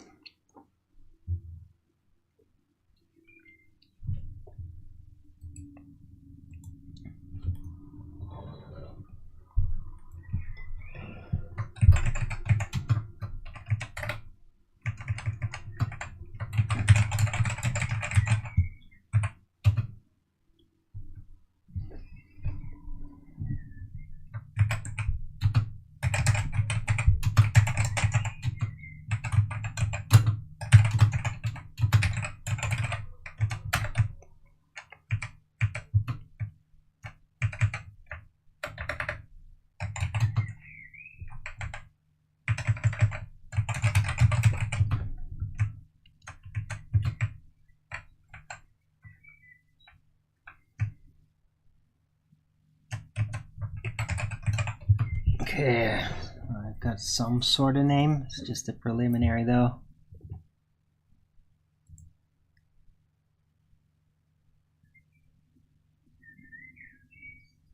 Been able to. Yeah, sorry about that, Oz.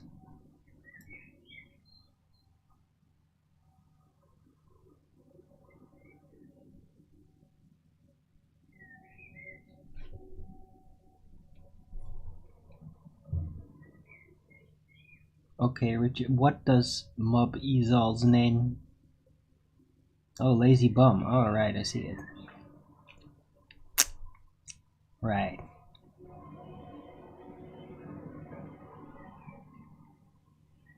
Yeah.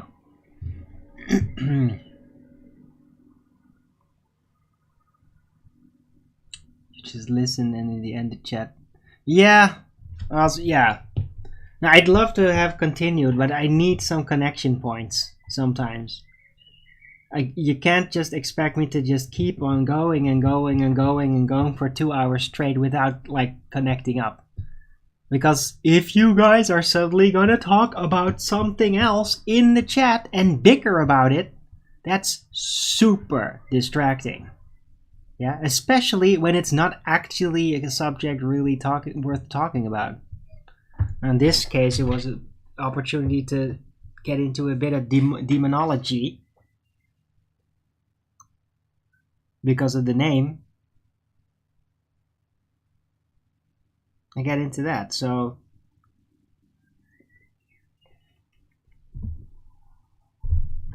yeah, and that girl was just ridiculous. Oh, we're commenting. Oh, really? Well, she didn't comment anything about in content what I was actually talking about.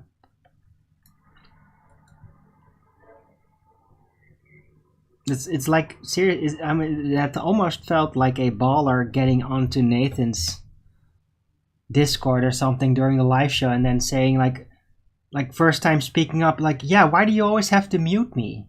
You never let anybody talk on the show. Like, you're talking right now and you're not being muted? You haven't been on the show before? Like, what the fuck are you talking about? It kind of felt like that a bit.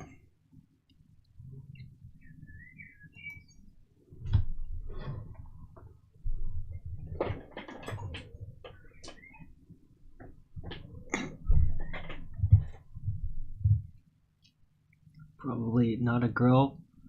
I don't know, it did sound kind of female though, to say something like that.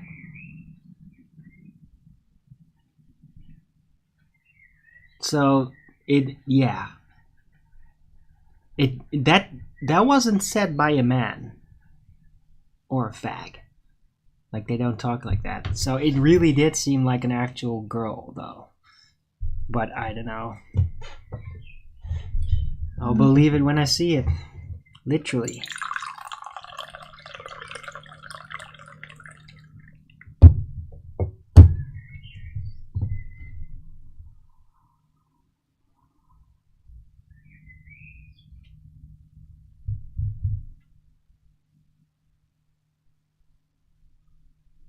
Okay. Crow use work.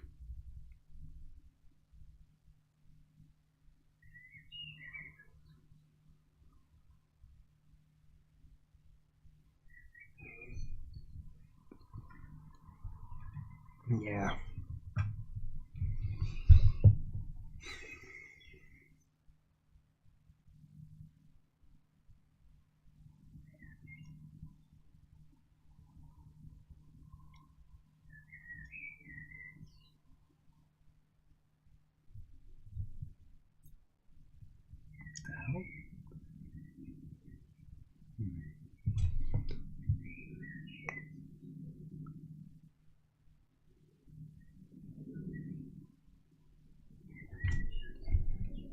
Right. Anyway, since the trolls are fucked off now, what did you think about my idea of government? Right? That you could potentially do something by not whining to the top, but actually like getting to know, like logically you would get to know your neighbors. You would know who is directly surrounding you, what can you expect from them. Like, how can you have cohesion of spirit because of that? And that you can do the same thing to government by going to the not so high ups that actually work in the government and moralize them. Like, so that they don't just become pessimistic robots that roll out all the cult bullshit, but that they actually realize that they have the power to positively influence people for real through their function, right? To empower government from the grassroots up, from the little guys up. What do you guys think about that as an idea? I haven't really heard anybody say that. Maybe Owen Benjamin said it sometime. I don't know.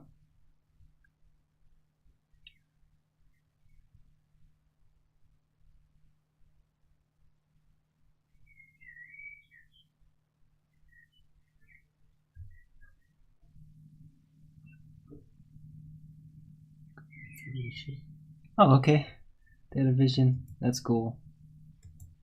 You're getting a wrench right away.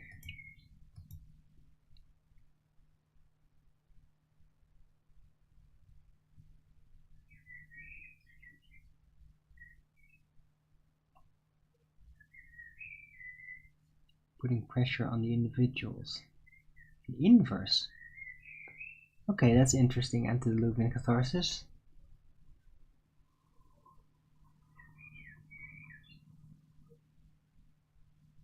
Well, it would be the other side, right?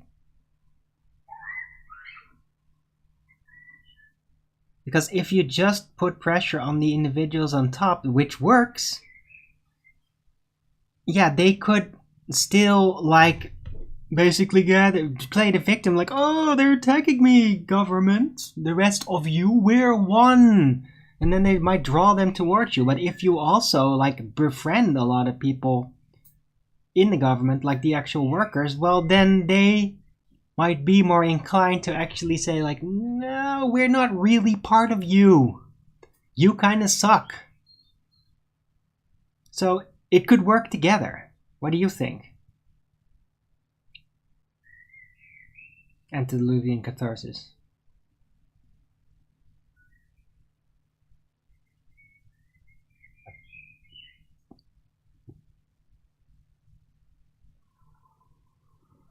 Innocent small local. Yeah, sure, but that too, right?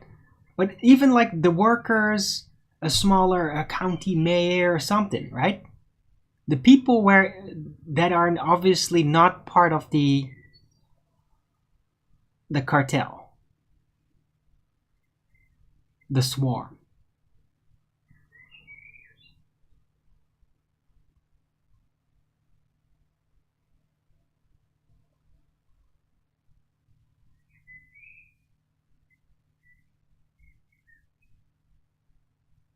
Modern day guy, folks. Do we? Do we though? I think that I'm not sure yet. I discussed, earlier, like we're putting all this pressure in, but they seem like they don't really care too much. Like they're not like so nervous like it's all gonna fall. They're just kind of like, haha, wow, we're actually out in the open now. Everybody knows we're evil now, but they still seem very confident that they can pull this all off.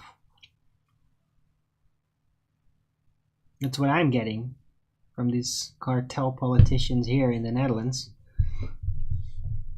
Like, even though everybody's calling them out and they are exposed, they still seem to be like, yeah, it doesn't really matter whether we're exposed. We're in control.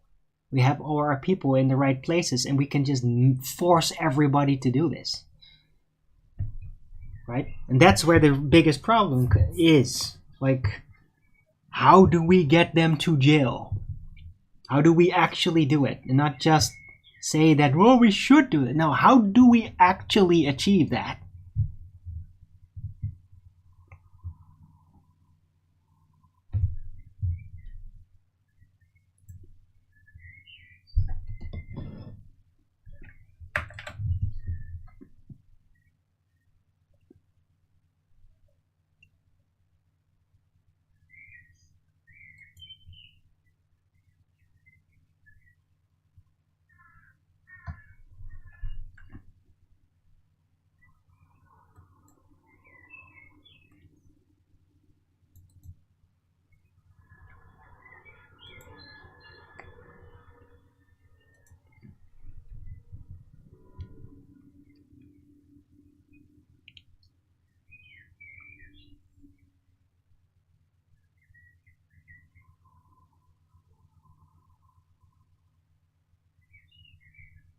Sort of physical. Yeah, I don't get it. I don't get why everybody's like, why there aren't like just some dick or whatever that's like, yeah, somebody I really like just got kicked out of their house because of these freaking prices. But they're like, hey, Prime Minister, you piece of shit, and just punch him in the face. Like, why isn't any of that happening? I'm really surprised about that. I'd expect that there just be more low down people that will be like, yeah, I'm gonna find that politician and punch him in the face, at least. But I'm not seeing that at all. Or maybe it's like being kept out of the news completely or something. I don't know what it is, but yeah, it's weird.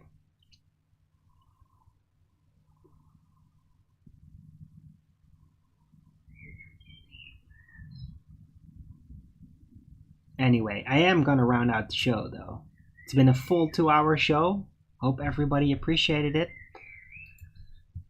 Despite the troll interruption, next time I'm gonna figure out a way to basically not let them disrupt me. Because it did for a bit. Anyway, Thanks everyone for coming. I hope you liked this show. If you did, then please don't forget to Rogan's it up. And if you haven't already, subscribe to my channel and hit the bell notification so you know when I'm going live, which is normally 1 p.m. Amsterdam time in the weekdays and 2 p.m. Amsterdam time in the weekend. And please also do support me through the PayPal and the Patreon. They'll be much appreciated and can always use the support, guys. So please do keep it coming. Don't let me just sit through the void like that. I do still need support. Anyway, I'll be back tomorrow with Flat Earth Early Bird number 1641 on a Saturday, so it's going to be 2 p.m. Amsterdam time. And of course, I'm going to join the Flat Earth debates over at Nathan Oakley 9080 channel, which should start up soon. Nathan's always having issues though these days, so it might be late or whatever. But I'm going to join as soon as I round this out anyway. Hope to see you there in the chat.